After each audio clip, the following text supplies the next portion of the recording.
أعوذ بالله من الشيطان الرجيم. بسم الله الرحمن الرحيم. الحمد لله رب العالمين بارئ الخلائق أجمعين، نحمده ونشكره ونستعينه ونتوكل عليه ونستغفره، ثم نصلي ونسلم على سيدنا ومولانا وحبيب قلوبنا وطبيب نفوسنا وشفيع ذنوبنا مولانا وسيدنا أبي القاسم المصطفى محمد. اللهم صل على محمد وآل محمد وعلى أهل بيته الطيبين الطاهرين المعصومين المظلومين الذين أذهب الله عنهم الرجس وطهرهم تطهيرا. اللهم صل على محمد. ولعنة الله على أعدائهم ومخالفيهم ومنكري فضائلهم ومناقبهم أجمعين من الآن إلى قيام يوم الدين. أما بعد، فقد أوصيكم يا عباد الله ونفسي بتقوى الله. I advise myself and you to piety and taqwa. Taqwa has effect both in this world and world hereafter. The only thing which can protect and save us from punishment of eternity in life hereafter is taqwa. Taqwa is beneficial not only for akhirat, but it has benefit for this world too. Imam Ali alayhi salam, Allahumma salli ala Muhammad wa ala Muhammad, the one who spoke the most about taqwa, mentioned, Imam alayhi salam mentioned about the worldly benefit of taqwa. Taqwa دواء داء قلوبكم وشفاء مرض أجسادكم. Taqwa is medicine and treatment for all the diseases of your soul, and also it is cure for sickness of your body. Imam alayhi salam mentions all the diseases and sickness both of body and soul, and mention the unique treatment which is taqwa. The value and importance of anything is known by if that thing can be replaced or not. If that also to see if there is an alternative to that.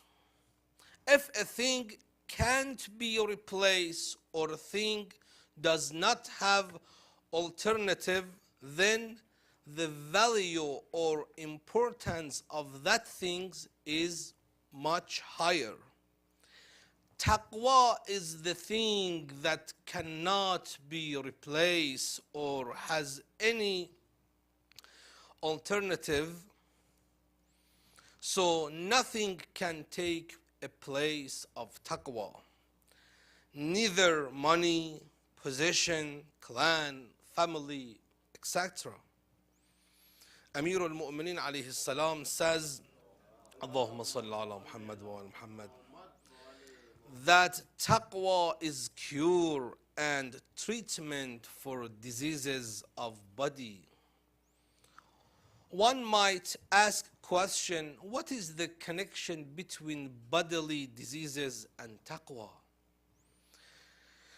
In response to this question is, taqwa is not like a tablet, capsule, or an injection which can be used physically.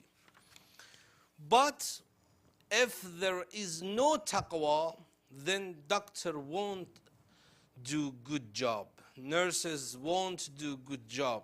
If person does not have taqwa, he may not take care and protect his own body.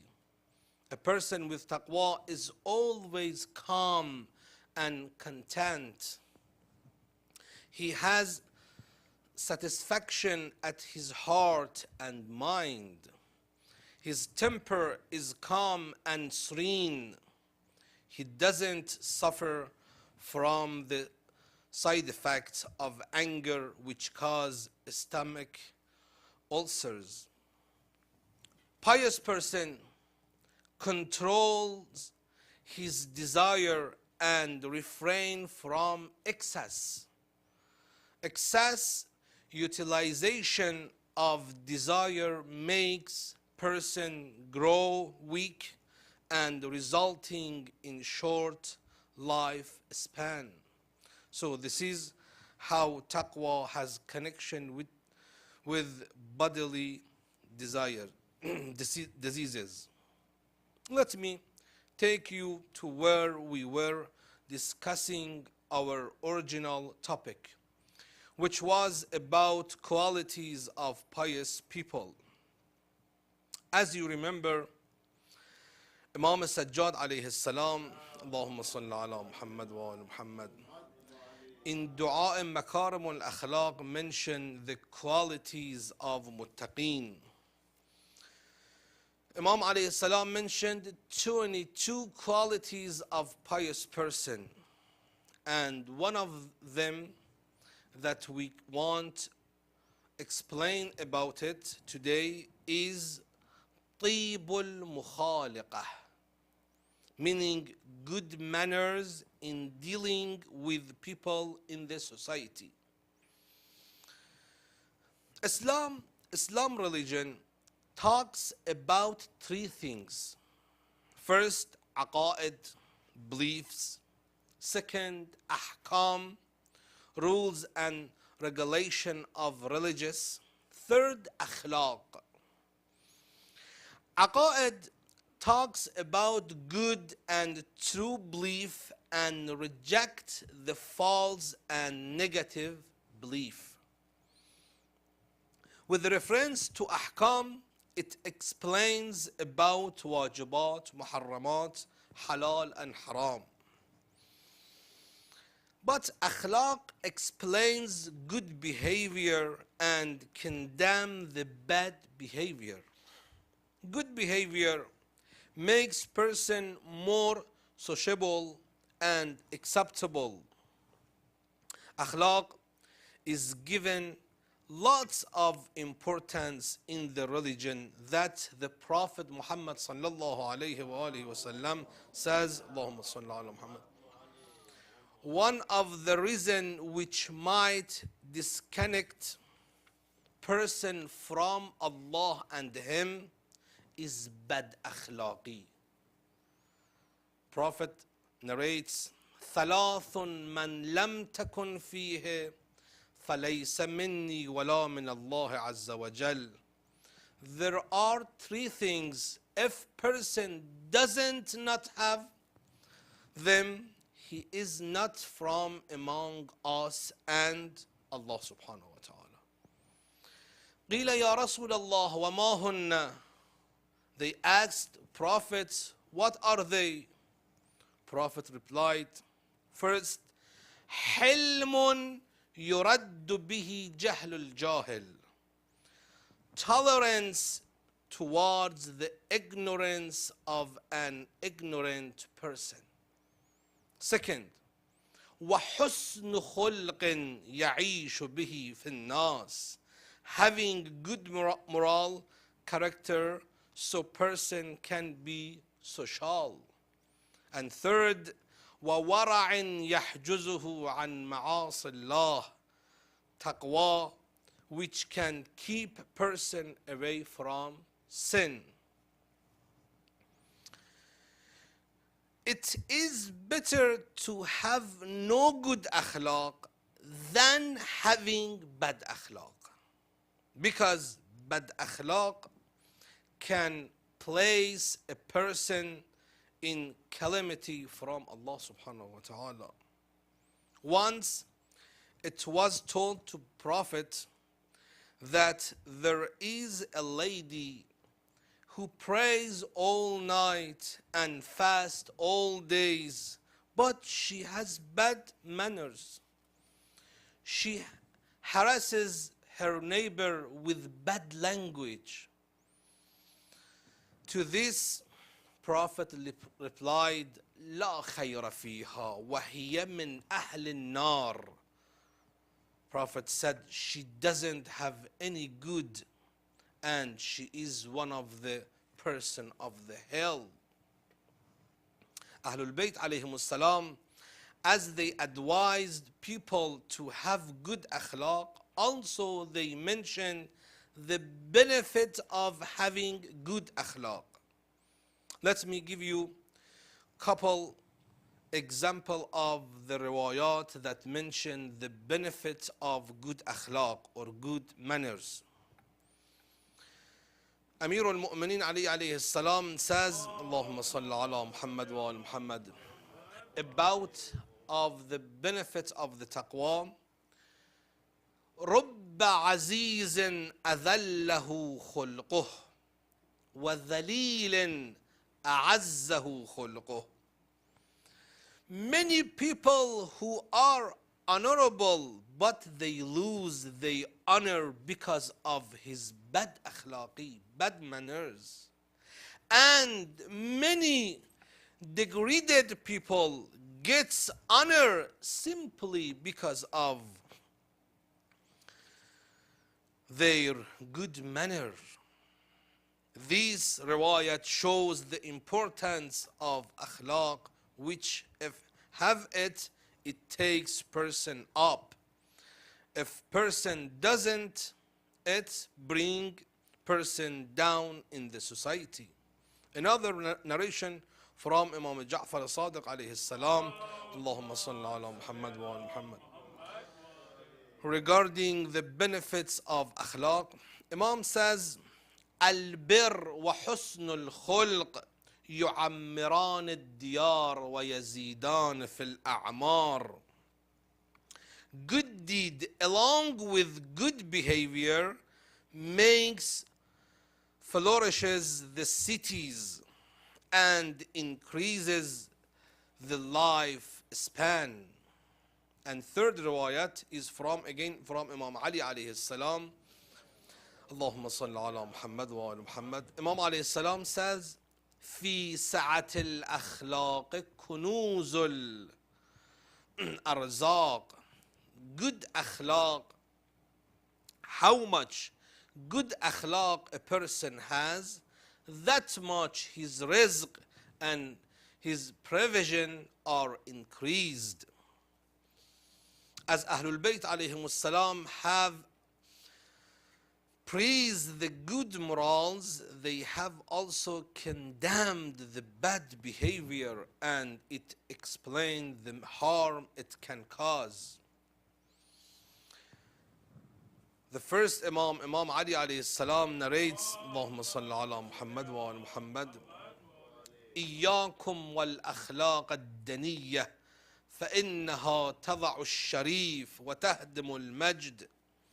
Stay away from bad moral, as it can humiliate honorable people and can ruin the status and importance of honorable people.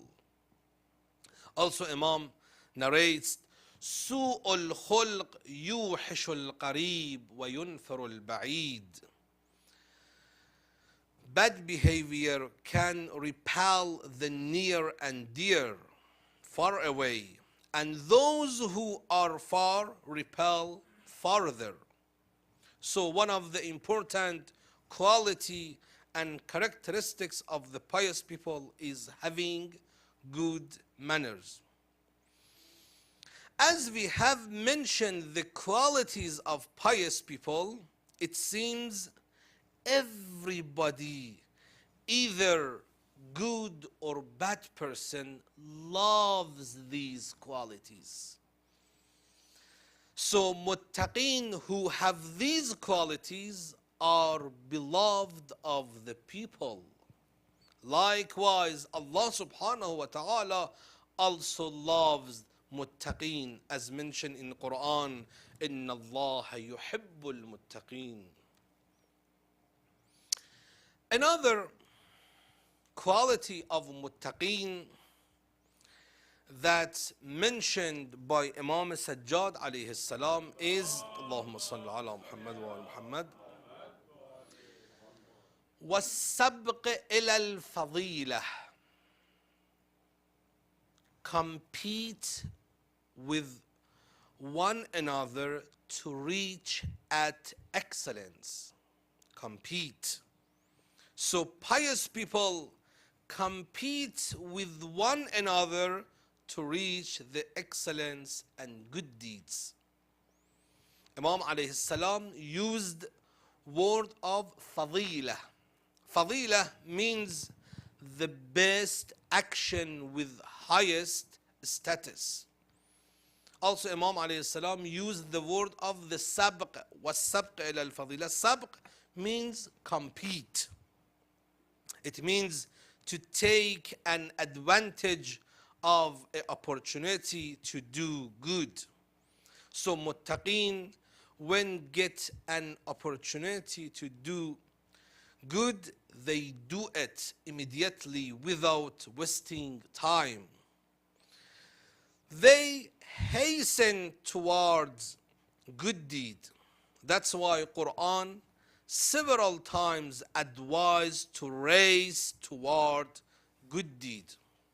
Allah subhanahu wa ta'ala in Surah Al Imran, ayah number 114, Surah Fatir, ayah number 32, and Surah Baqarah, ayah number 148, advised people to hasten towards good deed. فَاسْتَبِقُوا الْخَيْرَاتِ فَسَابِقُوا إِلَى الْخَيْرَاتِ. As generally speaking, hurry in act is not advised, and patience is recommended. But in good deed, it is recommended to hasten. One of the important, valuable act near Allah is to hasten towards Islam. That's why Allah subhanahu wa ta'ala in Quran in Surah Waqi'ah, ayah number 10, says, وَالسَّابِقُونَ السَّابِقُونَ أُولَٰئِكَ الْمُقَرَّبُونَ. And the foremost are the foremost, and those are nearest to Allah subhanahu wa ta'ala. In another ayah also says, وَالسَّابِقُونَ الْأَوَّلُونَ مِنَ الْمُهَاجِرِينَ وَالْأَنصَارِ وَالَّذِينَ اتَّبَعُوهُمْ بِإِحْسَانٍ رَضِيَ اللَّهُ عَنْهُمْ. And the first of the foremost of Muhajirin and Ansar, and those who followed them in doing good, Allah is pleased with them. From these two ayahs, we realize that those who accepted Islam earlier are preferred over the later, and their status is higher. As all the Muslims, believers, believes that the first believers were Imam Ali alayhi salam and Bibi Khadija salamullah alayhima. Allahumma salli ala Muhammad wa Muhammad. So value and status of Imam alayhi salam and Bibi Khadija is more than those who followed Islam later, as Quran mentioned it. Imam Hassan alayhi salam, Allahumma salli ala Muhammad wa ala Muhammad, in opposition to Muawiyah, on Mimbar mentioned, in front of Muawiyah, mentioned these fadilat of Amirul Mu'mineen. Imam alayhi salam first mentioned this ayah, was-sabiqun as-sabiqun, and continued فكان أبي سابق السابقون إلى الله عز وجل وإلى رسوله. My father was the pioneer to Allah and Rasul, and was prior to those who were the first. Imam continued, so as the first are preferred over the later, likewise the pioneer is preferred over the first group. So my father was pioneer of the first group. So the status of Amir al-Mu'mineen is above and beyond anybody else. Regarding to that ayah was-sabiqun as-sabiqun, let me tell you about the story of one scholar's, Shia scholars story. One of the ulama was invited to give a speech in Pakistan. He traveled from Iran to the Pakistan for giving a speech. He spent a lot of the time to prepare a good speech. In Pakistan, when he gave a speech, most of the attendants were Sunni, and great number of them were Sunni alims. When Shia scholar finished his speech, entire audience was thrilled. Even Sunni ulamas were thrilled and said, your speech was excellent, but you have one problem. Unfortunately, you are Shia. Shia scholar replied to them that, yes, I am Shia, and I shall prove my faith and believe through Quran in just a minute by bringing your attention to 3 ayahs. First of all, while Prophet was alive, there was no question about Shia or Sunnis, and leader was the Prophet. After Prophet, we Shia took our fiqh and Islamic rules from Ahlul Bayt alayhimus salam. But Ahl Sunnat took their fiqh from 4 of their imams: Imam Abu Hanifa, Imam Ahmad ibn Hanbal, Imam Malik, and Imam Shafi'i. We took our fiqh from Ahlul Bayt based on 3 ayahs of Quran. But what about you? The scholars, the Shia scholars asked them. He continued, first ayah, Quran, when used word of Ahlul Bayt, immediately spoke about them as وَيُطَهِّرَهُمْ تَطْهِيرًا. Allahumma salli ala Muhammad wa ala Muhammad. It means they are ma'soom and can never commit mistake. Yes? But there is none ayah about your ismat of your imams, which is not mentioned in neither Shia books and Sunni books. Secondly, second ayah, Ahlul Bayt alayhimus salam were in the 1st century of Hijrah. That means they were with the Prophet. But your imams lived in 2nd century after Hijrah. That means they were not with the Prophet, nor they saw the Prophet. while Quran says, وَالسَّابِقُونَ السَّابِقُونَ أُولَٰئِكَ الْمُقَرَّبُونَ. The foremost are nearest to Allah subhanahu wa ta'ala. Second, third, all Ahlul Bayt, our Ahlul Bayt, became shaheed. But none of your Imams has ever took a slap for the sake of Islam. And Quran says, فَضَّلَ اللَّهُ الْمُجَاهِدِينَ عَلَى الْقَاعِدِينَ أَجْرًا عَظِيمًا. Allah has preferred those who fought over those who stayed behind with a great reward. He further said, we are Shia because we take our fiqh from such Ahlul Bayt, such these Ahlul Bayt who are ma'soom first.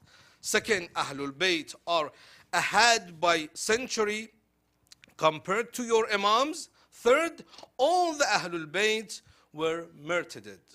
But if you Sunni can bring even one ayah that can prove why you take your fiqh and religion from your Imams, when Shia scholars finished, they were shocked and silent and had no any reply.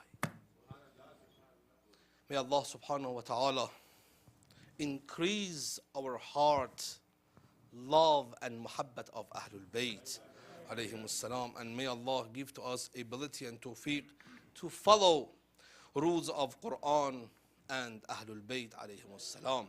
أعوذ بالله من الشيطان الرجيم. بسم الله الرحمن الرحيم. والعصر إن الإنسان لفي خسر إلا الذين آمنوا وعملوا الصالحات وتواصوا بالحق وتواصوا بالصبر. صدق الله العلي العظيم. اللهم صل محمد وآل محمد.